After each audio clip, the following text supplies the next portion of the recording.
we go. Good evening, everyone. Welcome to the Omega Files podcast. I'm your host, Dr. Freedom, and tonight our primary subject, someone once brought up, why don't we discuss Big Finish audios? And I was like, why not? Maybe if we get enough people together, we'll go ahead and do it. And I figured, why not start at the very, very beginning?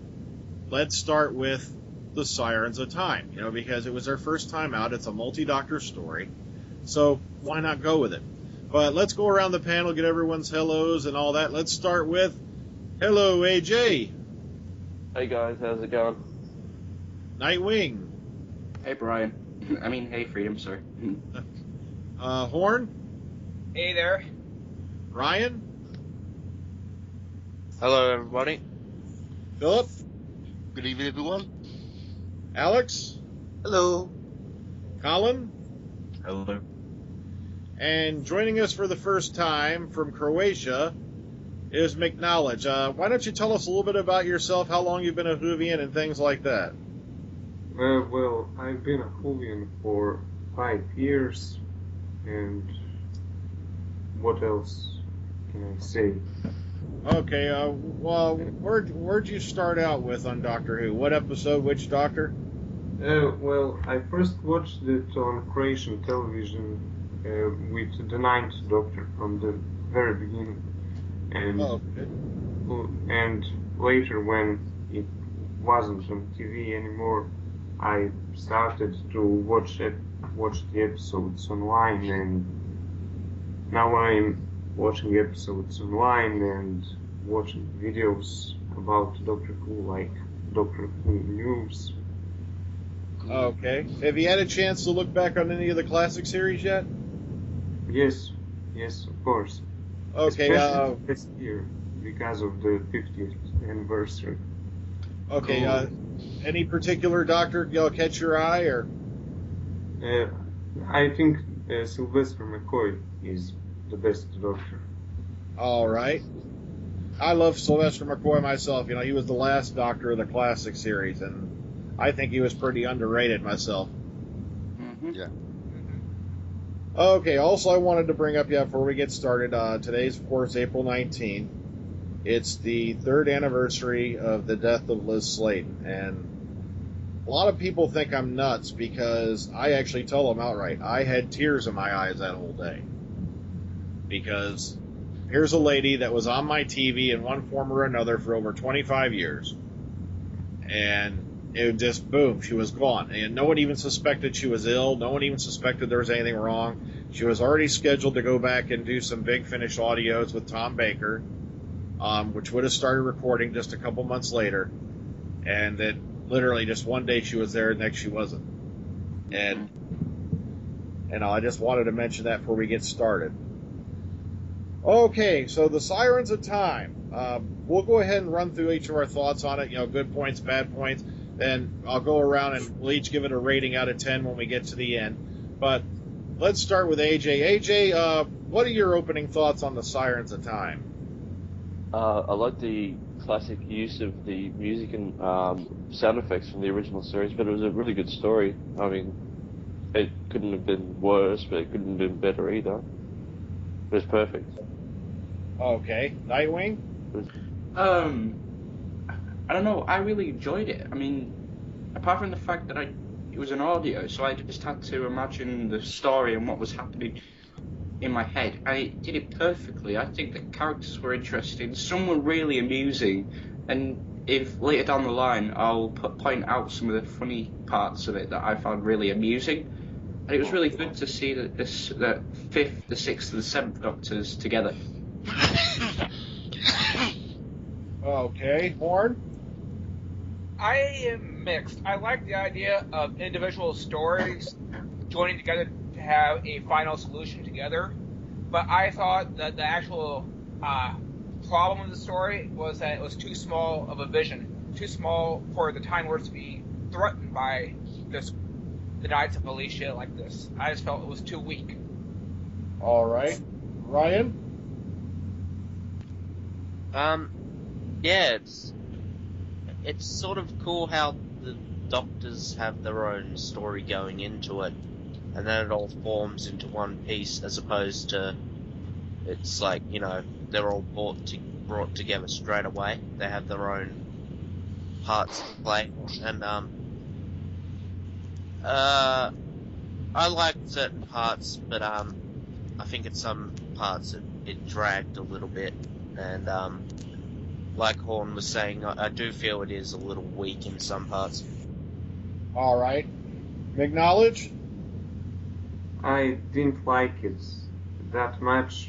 I listened it one more time today just for this, and I liked it a little more, but I don't think it's a very good story. It's not very bad either, but All right. Phillip? it's definitely a rough start for Big Finish. I'm sure they've got better stories.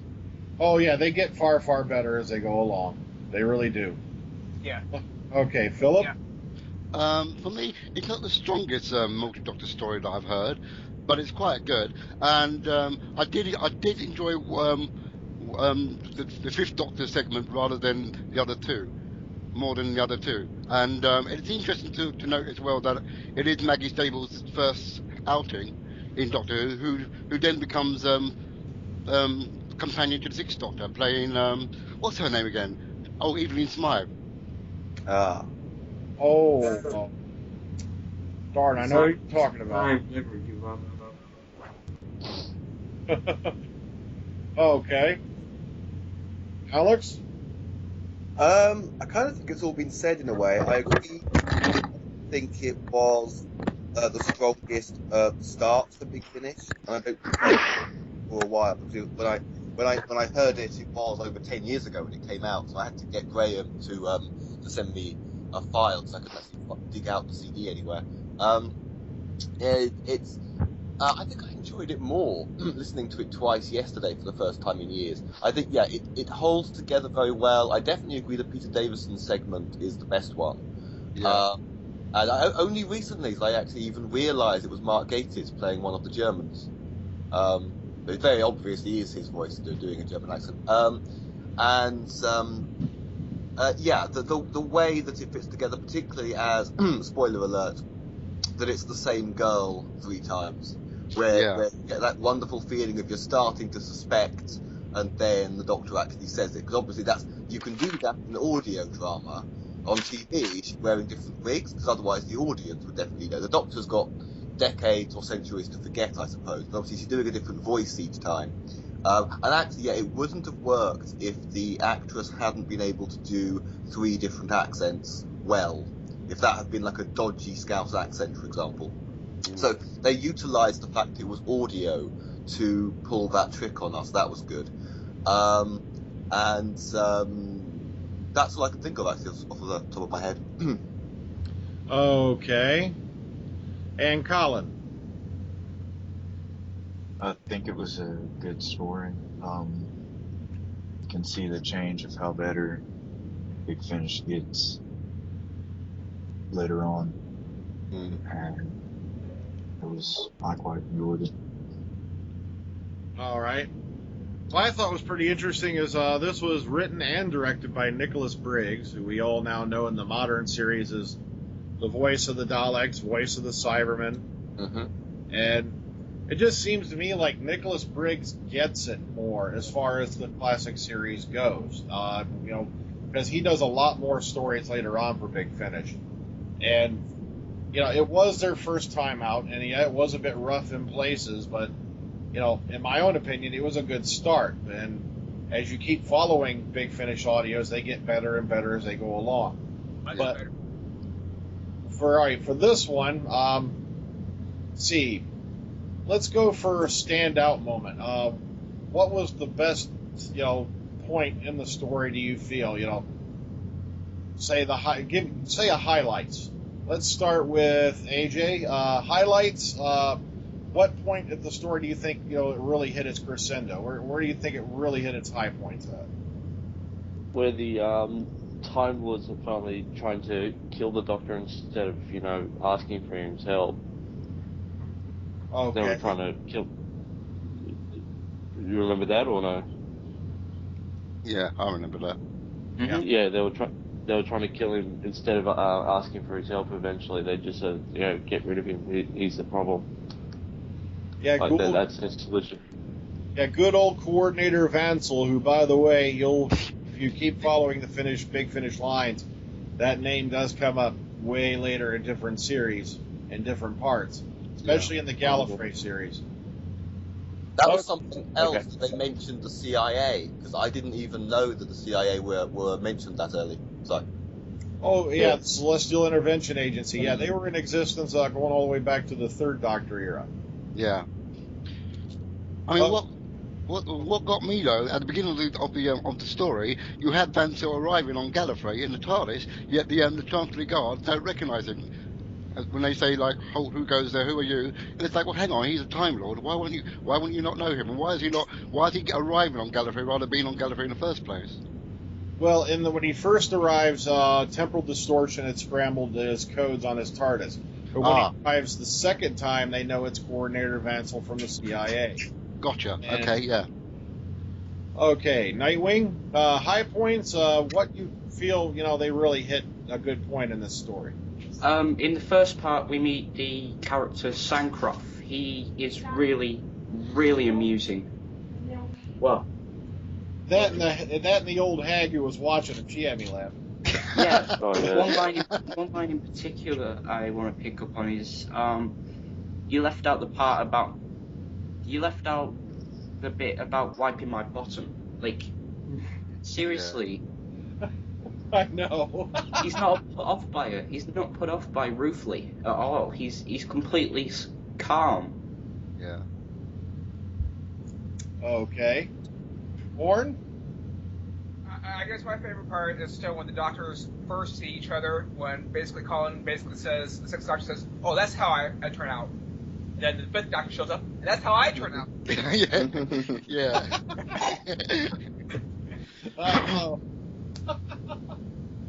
In a way, it kind of had me thinking of the three doctors, when Hartnell pops up. Oh, so you're my replacements, a dandy and a clown.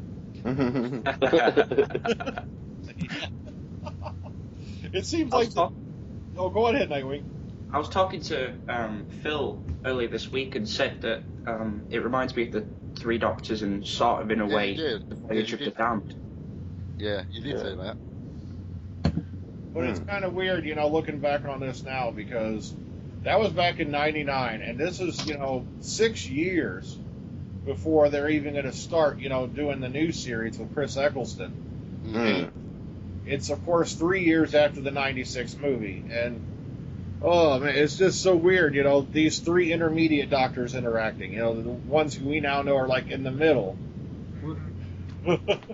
Just how come Sixth Doctor immediately recognized Seventh Doctor, but I never knew it. I never knew that it existed until I don't know, how did I find out about it? I don't remember.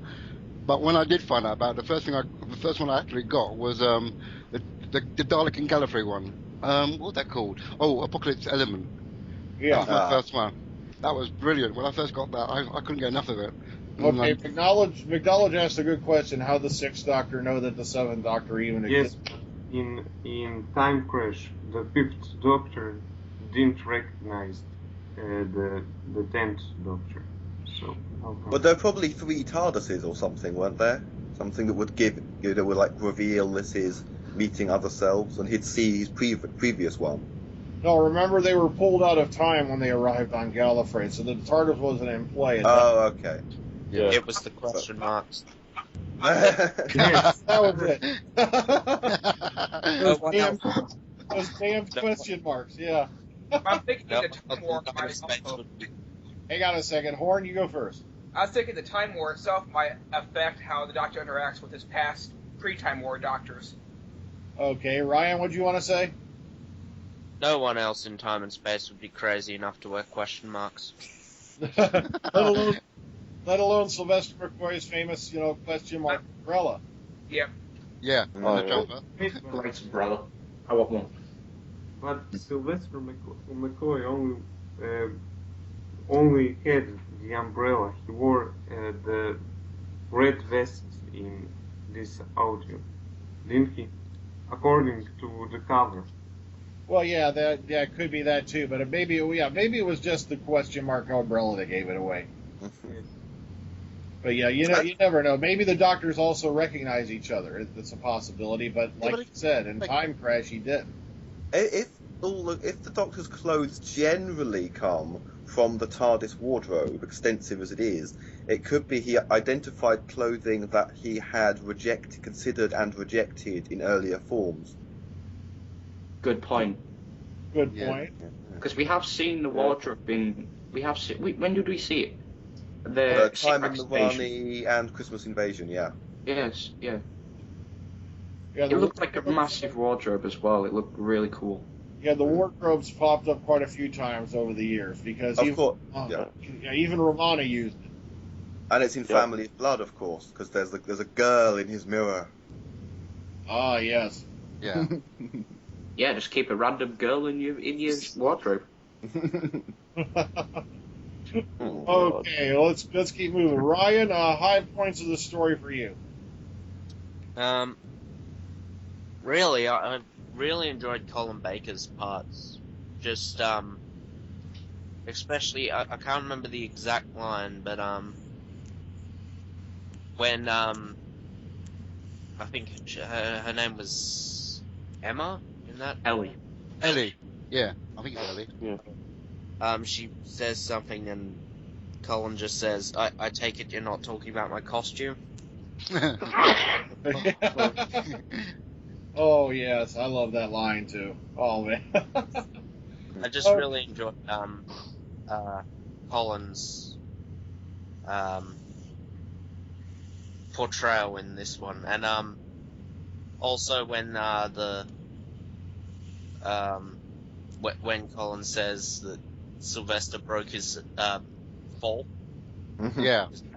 Yeah. They broke your fall. Sorry. Oh, yes.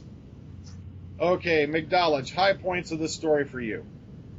I think I would agree with Ryan.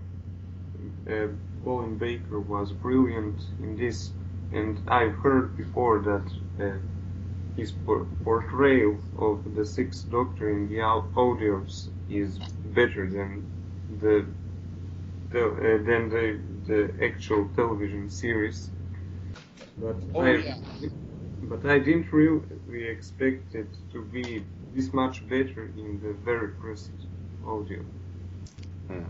Yeah, he gets better and better and better as they go along. He got far better scripts in the audios than he did on screen, so... Oh yeah, he gets some of the best in the audios. Especially before Paul McGann was on, they gave him the best. Mm-hmm. Okay, Philip? My highlight is actually the character of Eileen. I can't say her name. I can't say her name. Eilina, the boss of the Knights. When she's on form, she's on form. She's very cold and calculating, and she won't stop at nothing to get what she wants. I liked her character in that. Okay, Alex? Yeah, I think with the jokes between the Doctors, and yeah, it did feel like the Three Doctors or something.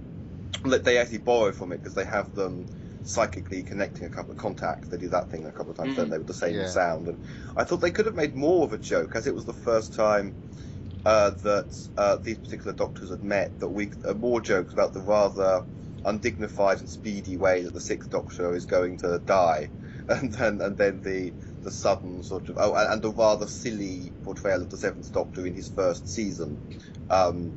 We're going by Sylvester McCoy's first season. You wouldn't think much of him, but wasn't his fault. But I'm going to point to my highlights are two really nerdy things. One, that Nick Briggs paid enough attention to detail that yes, you can have the Sixth Doctor and Seventh Doctor just on their own, but with the Fifth Doctor, you had to have a reference to companions because there's no point in his time that I can think of when it would have just been him. Yeah, so I was going to point that out as well, that it was only the Fifth Doctor that had the companion references. Tegan. Yeah, well, which actually identifies it to being, well, obviously after... so after Terminus, probably after Enlightenment as well, actually, but before Resurrection of the Daleks. So a very specific point in the Fifth Doctor's timeline. Also, correct me if I'm wrong, but they address something about the translation circuit, which I don't think has ever been done elsewhere. Because, of course, I can't remember the girl's name, but when they're on the submarine, the German. That's with right. the Germans, right, because she, of course, hasn't travelled with the Doctor, so the translator works for him and not for her. From her perspective, and obviously she doesn't speak German, from her perspective, the Doctor really was speaking German to the Germans. So the translator knows to whom you are talking. The translator knew. I really like that. Yeah. So it pops up in Cold War, doesn't it? Because they're Russian or something, aren't they? Oh, yeah. Yes, it does, yeah. So I really like that idea. It was mentioned in Mask and Dragger as well. That, was it? Yes. Oh, when, okay. When Sarah Jane asked the Doctor how come she can speak Italian. Yeah, but this is a different thing, though, because this is identifying specifically that from the perspective of someone who isn't a companion, the Doctor was, when the Doctor's facing her, he's speaking English, he turns to the Germans, he's speaking German, and then back to English again, because she isn't part of the circuit at that point. I just thought, I love nerdy little attention to detail and thinking stuff like that through. And they've continued on with that in the audios with Dark Eyes, too. Oh, okay. Yeah. That's interesting, because the way I thought it worked is like the Doctor appears in a place and he speaks the native language, so he in UK he speaks English, he appears in France, the TARDIS only translates French or something like that. Yeah, originally it was explained as being a special Time Lord power that the Doctor had. Later, they shifted it to being that the TARDIS translates everything for you. I like that better than the Time Lords randomly having this power. Yeah. I'm wondering what's interesting, that when the Fifth Doctor was banging on the door of the TARDIS to ask his companions to let him in and all that, what were they frozen in time whilst this whole thing was going on? Because you know what I'm trying to say? Oh. Well, when you think how big the TARDIS is, they could be off swimming or something. Yeah, but randomly they could be in a jungle or something like that. That's how random the TARDIS is. Yeah. Also, if I remember right, they explained it that the Sirens had kept the Doctor. They expelled the interior dimensions of the TARDIS so that he could not re-enter. Yeah. If I remember correctly. Yes, it was just basically a hollow box. Exactly. So he's banging on the box. They aren't even there. Yeah. Can I just pick up on something? That's Hold, hang on. Nightwing, you go first. The Doctor changed the Fifth Doctor changed the timeline because Alexander Fleming was killed by one of the Germans, and no, he was killed by one of the passengers on the Lusitania. Yeah. Oh yeah. He was killed by one of the passengers, and he never invented penicillin or antibiotics. So thousands of people died, and what was it? Some aliens or something were able to invade. No, there was an outbreak of some type of pneumonia, if I remember correctly, and it wiped out quite a deal of the population because there was no antibiotics to counteract it, and hence mankind never advanced enough to fight off the Knights of Alicia in the future. That's it. Is what had happened. So that's how that happened. I like that as well. Okay, Collin, high points of the story for you. I liked towards the end where, if I remember correctly, where Colin Baker picked up the gun and finished it off. Quite enjoyed to see that, because we haven't seen the Doctor do anything like that in a while. You see, that was the thing. Yeah, you're right. Back in the classic series, they had the Doctor using guns quite a bit, actually. Yeah. And, you had Collin blasting away Cybermen. You had Peter Davison blasting away Cybermen. Oh yeah, There's definitely a common theme somewhere. exactly. You had the doctor Oh, he's taking out Cybermarine to beat. There was that funny segment where Sylvester McCoy is shooting at the controls, but he keeps shooting at the wrong bit. It's like, oh, not that bit, no, not that bit. Oh, you can tell he wasn't used to shooting. Yeah, that was pretty funny right there. Yeah. Oops, no, not there.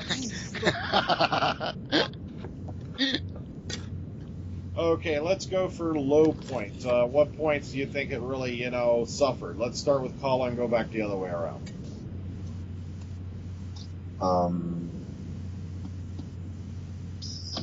I don't really have a low point.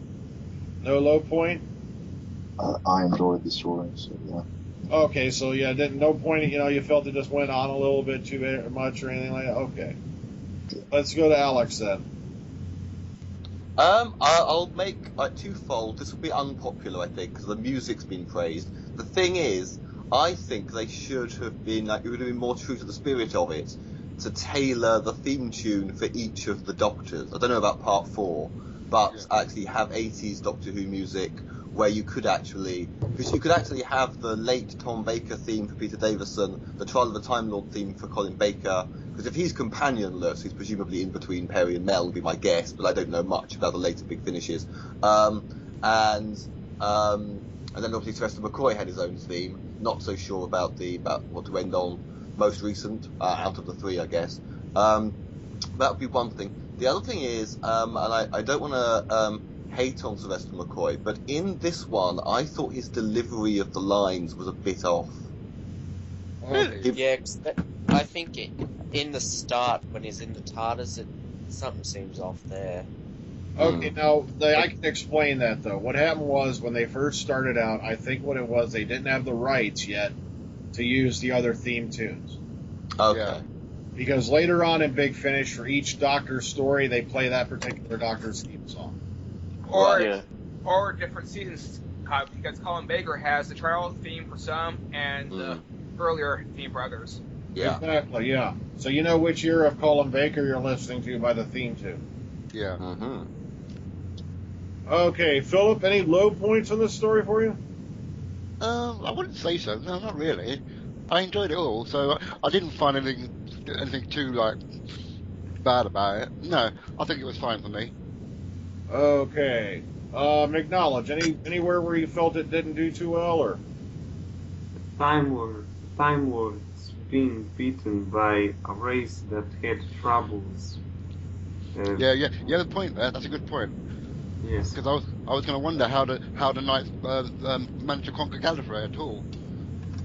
Yes, I mean, first you have the war criminal who is exiled on the planet, whatever, and then all of a sudden they're conquering Gallifrey. Okay. Let's go with Ryan. Any low points in the story for you? Like Alex mentioned, there are some points where the delivery from Sylvester McCoy can be a little off. Like I said, in the beginning, when he's alone in the TARDIS, it's probably because we didn't. Well, from what I can remember, I haven't really seen him in the TARDIS very much in his run, and yeah, but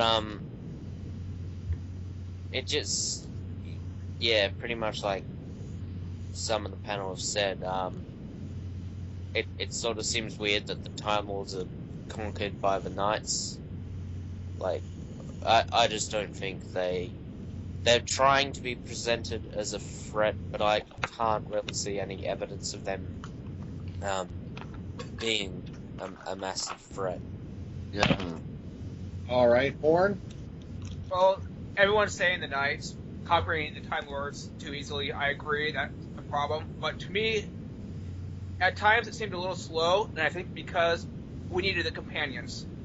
I actually wanted Ace in this story.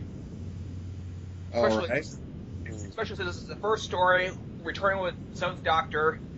I was looking forward for Ace ever since 1989 for her to reappear in Doctor Who, and here we are, the Doctor by himself, and sometimes I think that causes problems in the stories when the Doctor's by himself. They've done better now with Big Finish, but early on, I think that was a problem, and that created some of this difficulty of getting the story to go the right pace. Okay. And if I can be honest, I think when the Doctors are on their own, I think those parts are actually better than the last part when they're all together. I just think that's when it sort of starts to fall apart. I really enjoyed the whole separate pieces. This is a cool way of doing a multi-Doctor story, and it's like all of them there. And then the last part, I was happy to hear them all together. It's just I think that's where it sort of falls apart. It does tend to happen quite a lot when they get together in the multi-Doctor stories. That it tends to be a bit flim-flamsy, like you say. I agree with that. All right. Nightwing, was there any low points in the story for you? I'd have to agree sort of that Sylvester, it would have been better if Ace was with him. I liked in the TV series, Ace was probably one of the better companions at the time. Okay. It would have been nice to see Ace or a companion with one of the Doctors. True. Yeah, I could see that would help fill in a few of the blanks here and there. I think that was what was clever about having this girl turn up in each story, and you kind of think of them as a companion, and you don't realise they're the same person until later. I think that's where they were throwing you. That's one of my notes that I put down. Okay. And AJ? Like everyone else said about McCoy, for the beginning part, for me, I believe he forgot how to be his own Doctor. It felt like he was I don't know, phoning it in while he was in the TARDIS. Also, the very end of the story, the whole timey-wimey thing where they finished it caused the start to be null and void, so the whole thing never happened to begin with. Yeah. Sort of like the guy shows up on Gallifrey and he has no reason why he's there. Oh yeah, Vansel pops out and goes, "Is everything all right here?" Yeah. It's almost like he was delivering a pizza or something.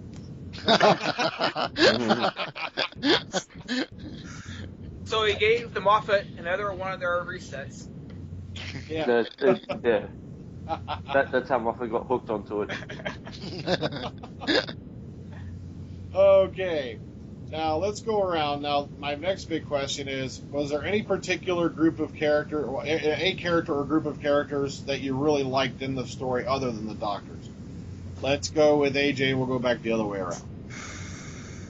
I like the girl that was with each Doctor, playing the different characters, Ellie and all that sort of stuff. I liked her because she was kind of devious, tricking the Doctor into saving her and then making her follow him, sort of thing. Okay, Nightwing? Sancroft. Sancroft? Yeah. I think it was just because he did seem put off by Ruthly, and he seemed really strong-willed. And he managed to get the word in bitch as well. Yeah. Is it me, or is there a bit where I don't know if she's saying shipload or shitload? I swear she's saying shitload. I did too. Yeah. That's what I love about the audios, because as you go along, the language gets a lot more colorful than it did on the yeah. Yeah. More real. Okay, I believe that's right. Let's move on to Horn. Well, in the story itself, really not really any of the extras, but when you go beyond the story to the Big Finish continuum that they developed from it, I like how the Knights develop afterwards, Dalek Empire stories, and I like Vansel and what happens to him afterwards at his storyline. So I like that they're creating a background for the Big Finish universe. Yes. The story itself. So that's what I love about Big Finish. They build up characters. They pop up later, or they'll pop up in their own sagas, and they do refer back to previous episodes and events that happened in them. It's not all disjointed. Okay, Ryan. I'm not sure why, but I really like the captain in the Fifth Doctor segment. Yeah, he was good. I agree. Yeah, and yeah, but I really thought the Syl's parts were pretty good. The characters in that particular segment were pretty funny. Yeah, Captain Schweiger. Yeah. Mark Gaddis. Yeah. Mark Gatiss. Dun dun dun dun. Yeah. Yes, played by Mark Gatiss, that sneaky guy. Yeah. Seems like he's involved in all this kind of stuff. Okay, McKnowledge. Any favorite characters in the story? Not really. I can tell you what I like about individual characters, but favorite character, not really. Okay, what individual characters you like to bring up then, and what you liked about them? No, I meant individual aspects of certain characters. Like I liked Sandcraft because you got a guy who was fighting in a war and he was really passionate about it, and now he after years of doing nothing, he just doesn't care about nothing. I liked the captain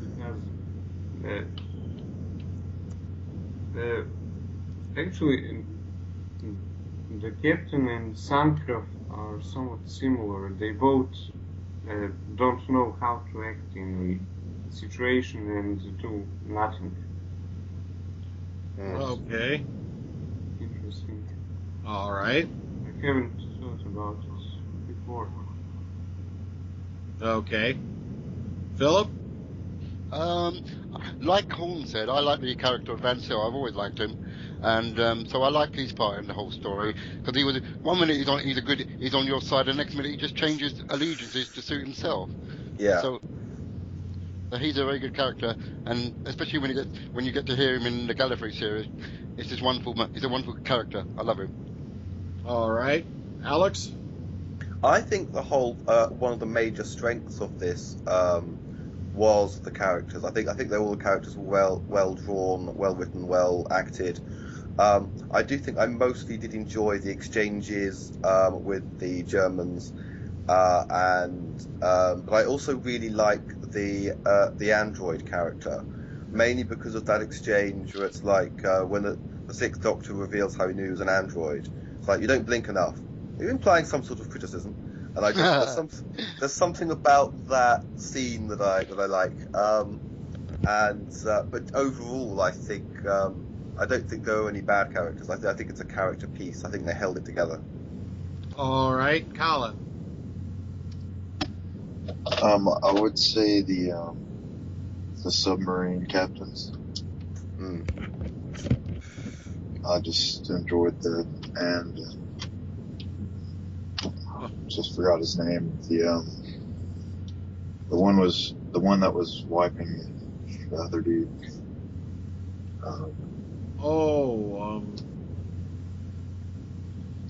I can't think of it off the top of my head. Well, that guy, he was amusing. All right. Yeah. Okay. Now, in this one we have Doctors 5, 6, and 7. Now, compared to other multi-Doctor stories, past and present, how would you say this one fared out, compared to those? Let's start with AJ this time. A lot better than the 8th anniversary, I think. But yeah, this one was pretty good. It was strong like the 3 and the 5 Doctors, or 4.5 as you call it.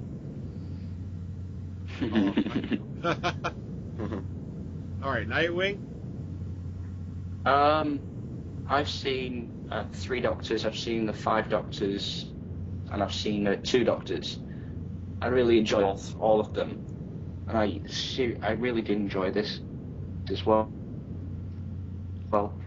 Really good, really good, as in the writing, great characters. Okay, so you think this one stands up pretty well with the other ones then? Well, yeah, I think it's slightly better than the 2 Doctors. Maybe better than the 3 Doctors, but I'd have to say it's my second favourite out of those multi-Doctor stories. Okay. I'm talking about the past ones. All right. Horn? Well, I think it's better than Day of the Doctor. It shows that you can have a story and make it actually make sense, and still do a reset even, and still make it make sense. So it can do that. I think it's better than the 5 Doctors. It's better of a story, but I still think the 3 Doctors is the best of the multi-Doctor stories on TV. And my favorite multi-Doctor story is actually the Big Finish one, an unusual one, which is the Wrong Doctors, which is 2 6 Doctors together. Oh yeah, the Wrong Doctors. Yeah, I remember that. That has 2 6 Doctors at different times in his era, and I think that's the best in the multi-Doctors so far. Okay. Ryan? I haven't actually heard any other audio ones, but I think in terms of how the Doctors interact,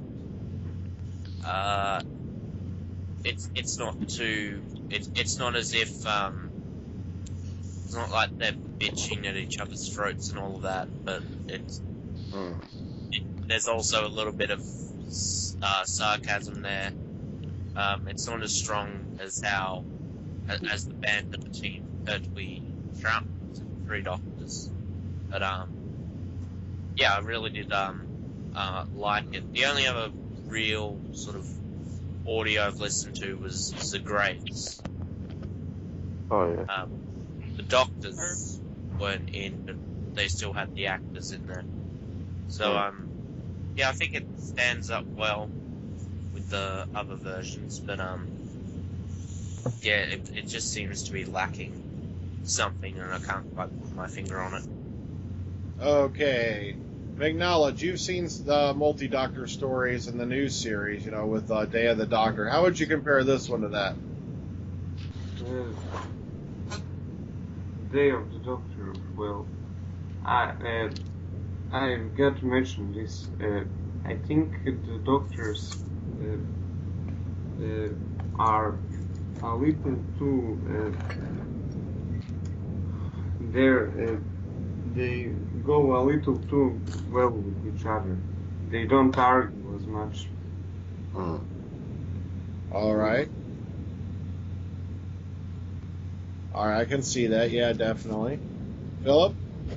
Yeah, what's the question?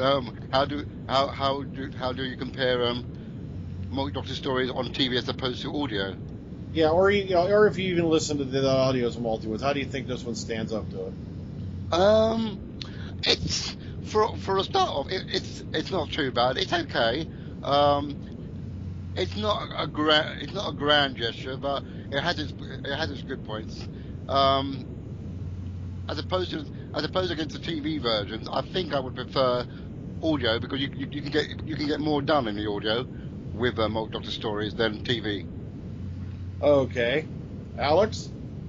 That's a good point, actually. I think one big advantage of it being audio is you can imagine them as they actually looked. Although, funnily enough, this time around, I was envisaging Sylvester McCoy as he was in the movie. Maybe just because it is a better costume. But then he wouldn't have the question mark umbrella. But I think, yeah, just how it compares, I think, was a lot better than the 2 Doctors. I've always thought the 2 Doctors was just too silly, and why was it 3 episodes? That felt too long for what it was, and crappy Sontarans, and and it felt right. I mean, it felt like the 3 Doctors with a different 3 Doctors, yeah, there could have been they got the humour nailed. There could have been a bit more conflict, admittedly, maybe on a par with the 3 Doctors and the 5 Doctors. Obviously, comparing it with new series, I kind of think that's apples and oranges. All right, I can see your point with that. Okay, Collin, you back yet? Oh, you're back now, I think. Yeah. Okay. Compared Okay, yeah, I'm here. Okay, compared to other multi-Doctor stories you've either, heard or, seen on television, what do you think? How do you think this one stands up to them? I think it's better than the 50th, the Day of the Doctor, and I think it fits in with the classic series, multi-Doctors. Like the 3 Doctors and the 5 Doctors and so on. All right. I see your point there. Yeah, I really enjoyed this story. I thought it was a good start off. Yeah, sure, it wasn't perfect, but at the same time, it was just the beginning. They were just getting their feet wet. This is the first time these particular actors had come back together to do this particular role. Since the series had ended. So, but okay, now the big question. Out of 10, how would you rate this story? Now, me personally, I'm going to tell you before we get started, I'd give it about a 7 out of 10, because there were some points where it did drag a little, but at the same time, it was still entertaining and it still kept me going to the end. And plus, I knew, having a little bit of experience in the audio thing, I know they go on to something better. So let's start with AJ and go around. How would you rate this one out of 10? An 8 out of 10. I agree, it did drag a little bit here and there, but it gets way, way better. All right. Nightwing? I'd have to agree with you, Freedom. I'd say it's a 7. It lagged on sometimes, but it was really entertaining and the characters were interesting. Okay, Horn? I give it a 6 out of 10. To me, it really did not work when the first time I listened to it, and it took me a couple years later until I got Neverland before I actually got to Big Finish because of this. All right. Ryan? I'd give it a 6.5. It's good individual parts with all the Doctors, but then when it comes together, it does sort of fall flat. And I do think the true star of the audio is Colin Baker. Okay, McKnowledge? 4 or 5 out of 10. I don't think it was a good story, but it wasn't so bad either. All right. Phillip? I'll give it a 7 out of 10 as well. I liked it more overall for the individual stories than the whole thing. Most notably, the Peter Davison one is my favourite section. All right. Alex? I'm going to give it a 6 out of 10. Just because I think there were a few things wrong. It felt maybe a little bit flat.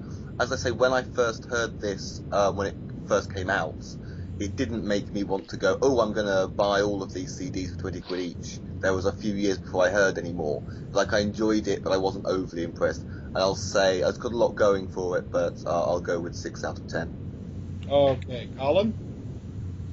I'm going to say a 7. I enjoyed it, but there were a few parts, like everybody else is saying. So, yeah. Okay, so a little bit here, a little bit there. It's not too bad, but it's not too great either. I can see that. So we averaged between a 6 and a 7 out of 10 there across the panel. Not too bad, but it was their first time out, and those of us who listen to the Big Finish audios, we know it got a lot better as it went along. Exactly. There are a lot more stories ahead of that one that kick it out of the park, basically. Yeah. Yeah, just don't let it dissuade you guys who haven't listened to the other Big Finish audios. Don't let it dissuade you from going on. They get a lot better as they go along. Okay, now, before we move on to another subject I want to bring up, I figured I'll go ahead and, we'll do a halfsies on this one because there's a couple of interesting things I've been noticing in the media. Okay. Okay. The next story, and I'm going to put this for 2 weeks from now, so not the 26th, but the following weekend, that I'd like to cover. All right, you're all sitting down, I hope. Yeah. Is storm warning. I knew it. Oh. Oh. Again. Okay. Got to just that cover. Storm warning was It was the first audio with the Paul McGann. Yes. Yeah. and also okay. introduced the character of Charlie Pollard by India Fisher. And yeah, that's going to be the next one we're going to cover, and that'll be 2 weeks from tonight. That way, everybody's got plenty of time to sit down, listen to it, review it, go over it. Next week, we're going to do a regular Omega Files as we normally do. That and there we go from there. But okay, this is what I wanted to bring up. Now, some of you may have heard, and this is some very interesting things. I'm going to go around and ask everybody's opinion on this. As you all know, Planet 55, which has been doing animations for the missing episodes, the recreations. Yeah. It's based out of Australia, but there's been talks that they want to move to Cardiff. Now, Oh. Why not? but here's where it gets interesting. One thing, all right, I'm going to read this right off of CommBomb. This was a quote right from them, from the guy who runs it. We have a project to do, but I cannot say what it is. It's a top secret one from the BBC, and I need to find another whole team for that. And he also wants to move to Cardiff, and I think he makes it more of a point that just not because of the bandwidth issue, but from some other things he said, I think there might be another underlying reason why Planet 55 is moving to Cardiff. That's what I'm thinking too. It's too coincidental. So anyone want to take a guess? Maybe. It being asked. Can I have a guess? Okay, let's start with Nightwing. They did something like what was it? They did an animated series with David Tennant. Do you have an idea? It might be something to do with that. True. Like an animated series for the CBBC channel. Dreamland. Yeah. Anyone else got a theory? Well, Recreating maybe, Marco All right, hold on. Let's start with AJ, then we'll go to. Yeah, we'll start with AJ first because he got in first. Then we'll go to McKnowledge. Sorry. I was going to say recreating parts of Marco Polo, maybe? Okay, McKnowledge. maybe adapting some audios to animating some audios. Ooh. Oh. I thought I that like was that. possible. Yeah. All right, hang on. Who was that? Was that you, Ryan? Okay, I thought I heard someone trying to talk. But that's a theory. There's word been going around that there's a distinct possibility that Paul McGann may be returning to Doctor Who. What if? Anyone want to guess? Animated show. Woo! Collin got it first. What if they're doing an animated show, or if they're animating, as McKnowledge said, the Big Finish audio? Ooh. Yeah, something like Shadow, like the webcasts. Yeah, I know what you mean. More in depth. A true animated story. Theory. Yeah, I hope the animation is better than the Shardar. They were real animation. I mean, Scream of the Shalkers animation was okay. I thought they were going to be animating Capaldi in between, a short animation of Capaldi before the TV series. That's weird. Okay, anyone else? But yeah, that's a distinct possibility. Or here's another one. They do have audio tracks of just about all of the missing episodes. Yeah. what if they didn't get their hands on them, according to the Omni rumor, that they're going to animate them? That sounds good. Yeah, because right now they do only ones that at least half exist, don't they? Yeah. And for some bits of it, they've got actors to fill in the dialogue that doesn't exist. So yeah, it does make sense. But what if they did a whole entire season of episodes for TV broadcast? Well, yeah, that'd be interesting as well. Paul McGann in the early days of the Time War. Or just, I was thinking, let's say the Omni rumor is wrong, but they decided to do the whole entire first season of Patrick Trott animated. You see, that's what I love. We have the audio of, I believe, if I remember correctly, We have all the audios. Yeah, they have audios for all of them. Yes. Why not just animate them if you can't get your hands on them? Because they did that with, which one was it? They did it with the Cybermen one, wasn't it? Invasion. Yeah. Yeah. Hang on, what was that, McKnowledge? The invasion. It was the invasion with the cyber. Yeah. Yeah. The moon base. Okay. Now here's another thing. As you all know, I put up an article for you to read. I'll take a glance at it at the beginning here, and the link's still below there if you haven't had a chance to go look at it. What do you make of the robots of Sherwood? Let's start with AJ.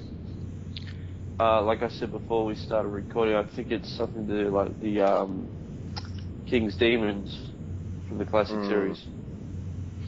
Okay, Nightwing? Oh, sorry, AJ, you weren't finished yet? Go ahead. No, that was it. Okay, Nightwing? If you look at the pictures of the robots with their split helmets, the face looks really cool for the robot, and I'm looking forward to seeing the episode. Same here. Horn? It can go either way. I like Robin Hood stories in general. I just want to know how they're going to handle the Robin Hood story. Because if they try to do much more like the modern Robin Hoods, it might not work too well, but more like Robin of Sherwood style, that would be an interesting twist to have magic and machine all in one. Okay, Ryan? Yeah, it looks pretty interesting. Looks really cool, like really cool robots, really cool villains. And am I the only one who thinks that the sheriff looks a little bit like the Master? Yeah, yeah, I was going to mention that. He does have the appearance. Wouldn't it be a bit strange if it turns out that he is the Master? No, Robin Hood's the master.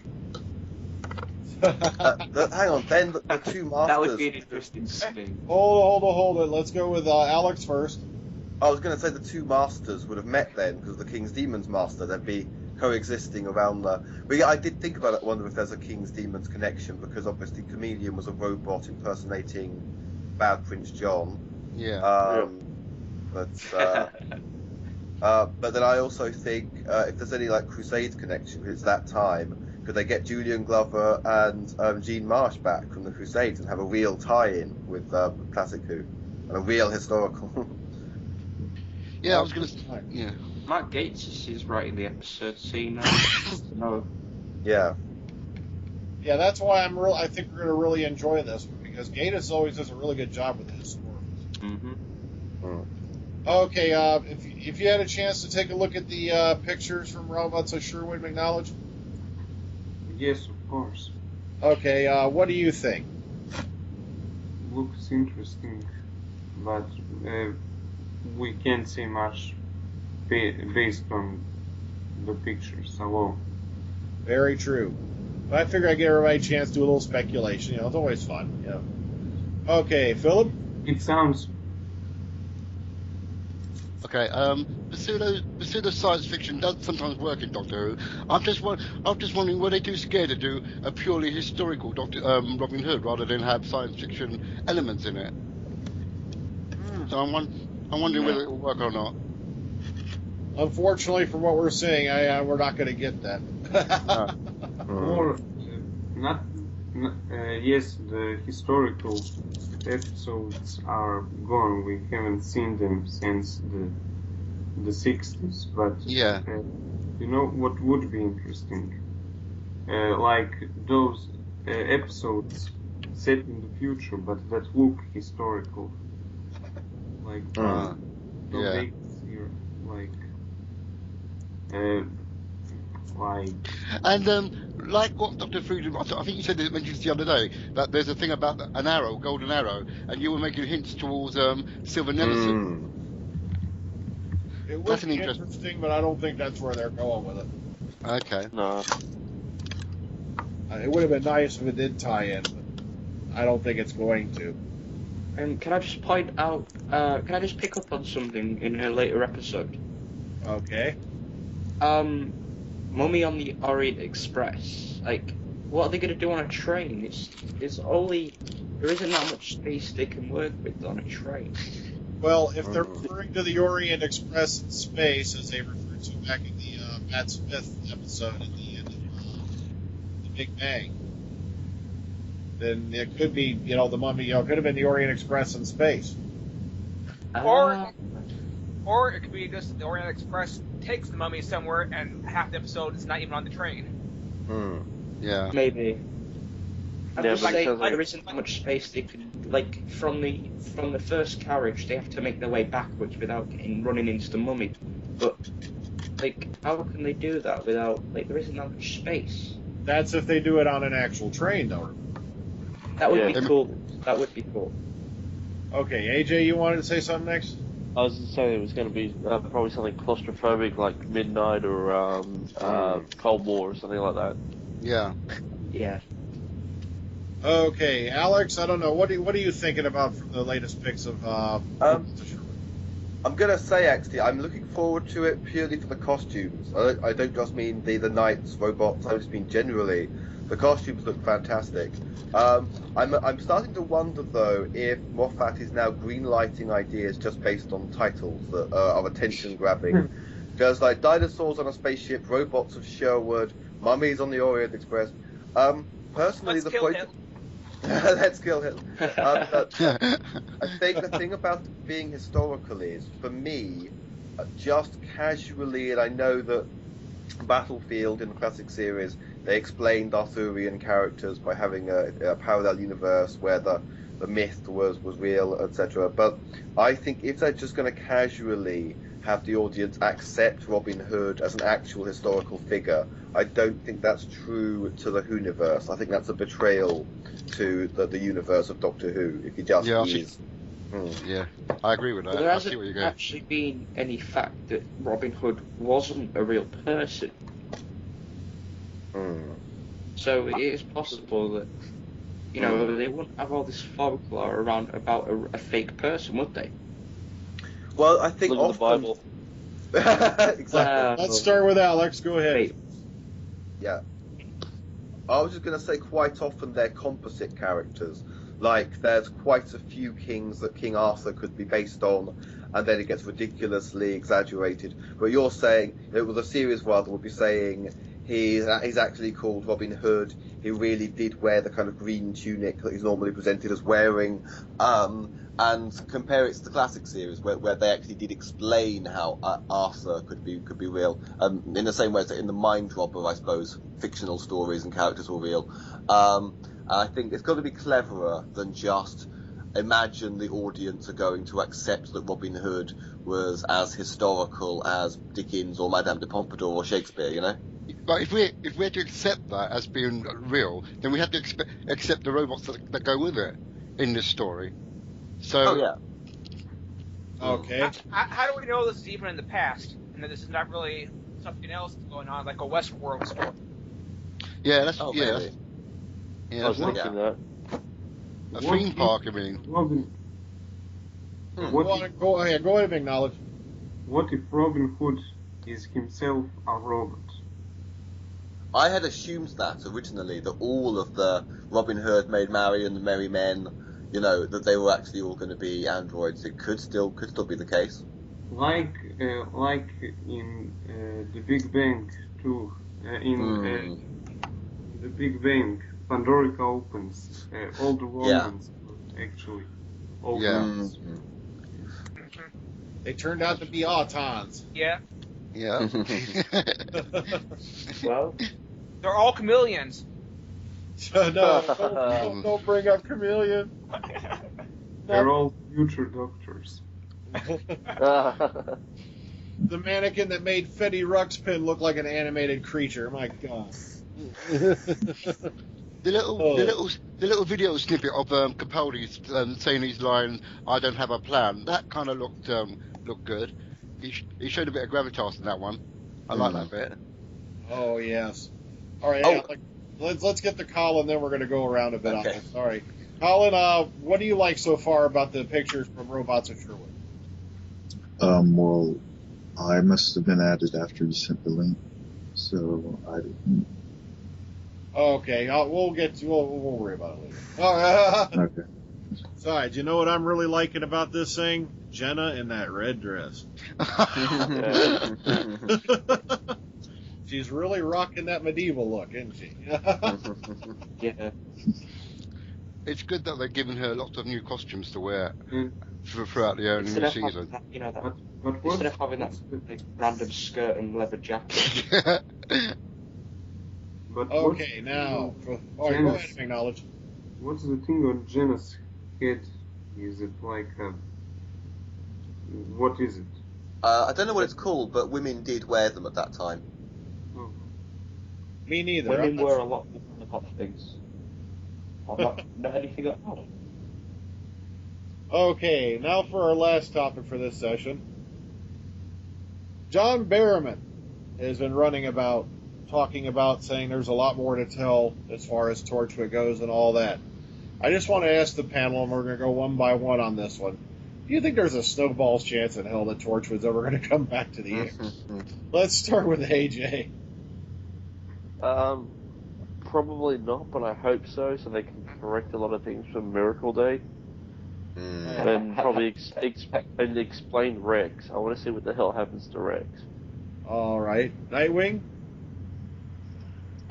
Yeah, I'd like to see them come back with Rex, because, in a proposed... When I started planning my fanfic for the 50th, Rex was going to be part of the Torchwood team, along with Gwen and a couple of others, made-up characters. But it never got any further, because the 50th was coming up pretty quickly, so I never got a chance to get past the planning stages. Okay. Warren? I think there's a chance, but I think first they need to bring him back on the show, Doctor Who itself, and if he continues to bring respect for Doctor Who, then they can fix Torchwood. All right. Ryan? I haven't actually watched Miracle Day, but if it's Oh, bad, don't, please.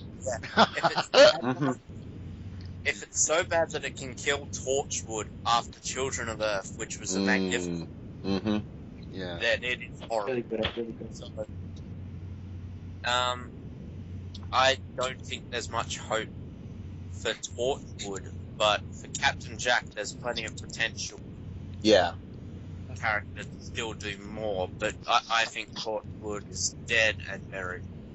Okay, it's easy to sum up Miracle Day in the fact that it looked like they took a 5-episode script and tried to stretch it across 10 episodes. Yeah. Yeah. It just didn't work. Way too long. Yeah. Okay, have you had any chance to watch any Torchwood, McKnowledge? I only watched first few episodes of it, and I don't like it. Oh, okay, then. I didn't go on. So. Okay, it did get a lot better as it went along, especially when it got the Children of Earth. But then, I'll look at it this way: you were spared Miracle Day. Yeah. Okay. But you should watch Children of Earth right now because of Capaldi. Yeah. Of course. Yeah. Indeed. That was the saving grace. Okay, Phillip.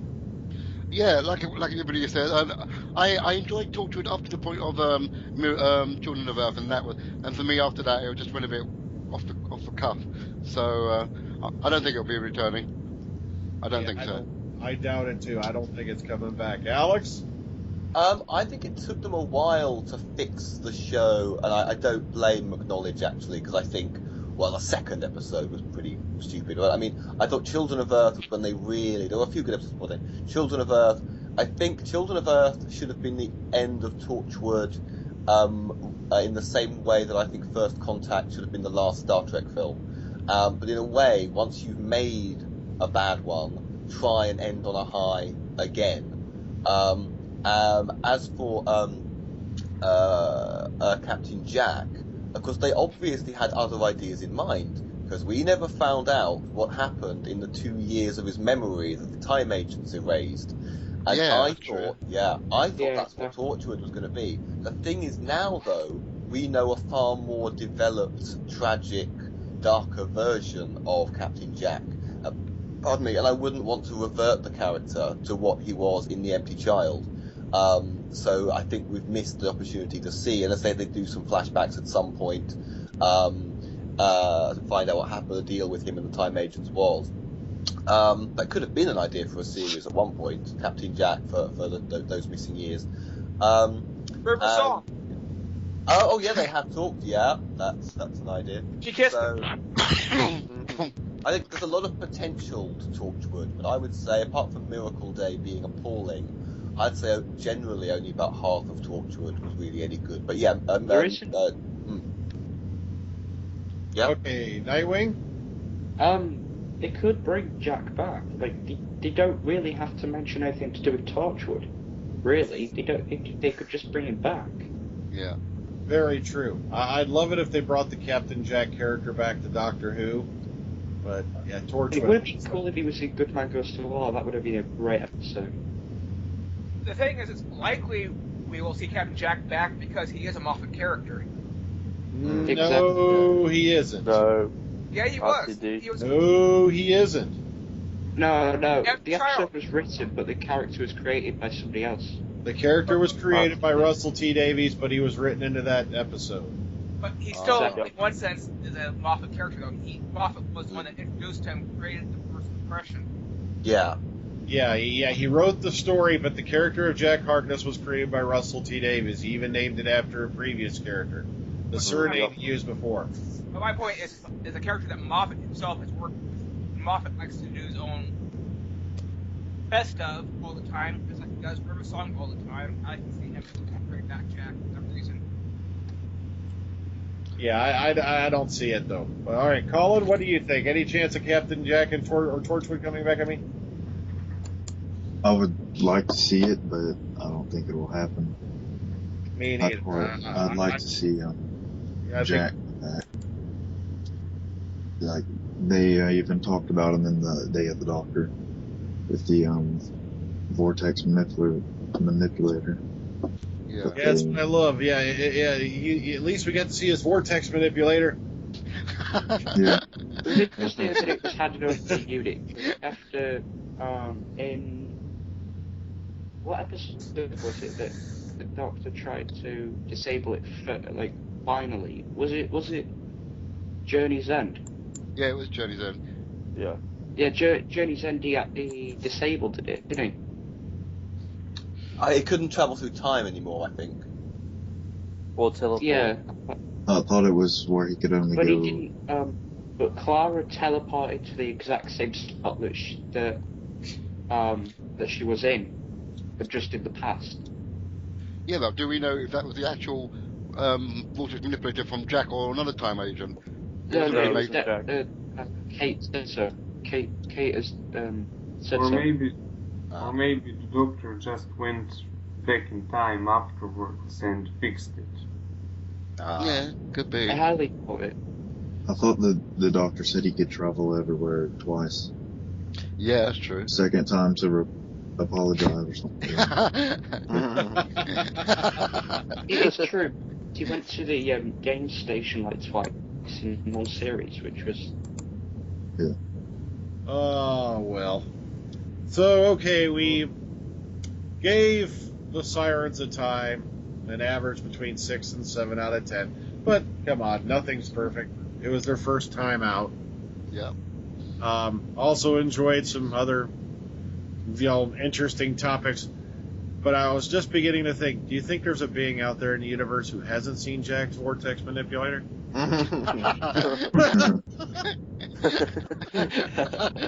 Oh god. So let's go around. We'll get final thoughts from everybody. Oh, hang on. What was wait that? a minute. I should be going now soon. So we're gonna wrap it up. So I'll tell you, we'll start with you and get your farewell, and then we'll go on. So what am I supposed to say? Oh, final thought, and just give us a goodbye. I'm glad to be at Omega Files, and one thing I wanted to say: if you're having troubles imagining Sylvester McCoy in the Sirens of Time, in the beginning of the story, he mentions that he gives his coat to the companion, to the girl. Yeah. Whatever her name was. And that's interesting because he never wore a coat, he wore a jacket. Ah. Yes. Oh, he wore a coat in Curse of Fenric. Yes, he did. Yes, he that did. one. Yeah. And also in Death Comes to Time, but that's not canon. Well, we loved having you on, McKnowledge, and we look forward to having you back on sometime in the future. Yep, absolutely. Yep. Okay. Parting thoughts and farewell. AJ. Farewell. Wonderful. Sorry. Good night. Oh, good night. Mhm. Take Yeah. care. Happy Easter. Happy Easter. Thank you. Okay. Okay. AJ. Wonderful podcast. I like the Sirens of Time, and it's been great fun talking to you guys as always. All right. Nightwing. Happy Easter, and I hope to be on many, many podcasts in the future. Okay. Horn. I think what would have actually improved the story better for Sirens of Time was if it was the Master involved with it. Otherwise, happy Easter, everyone. Have a good holiday weekend. All right. Ryan.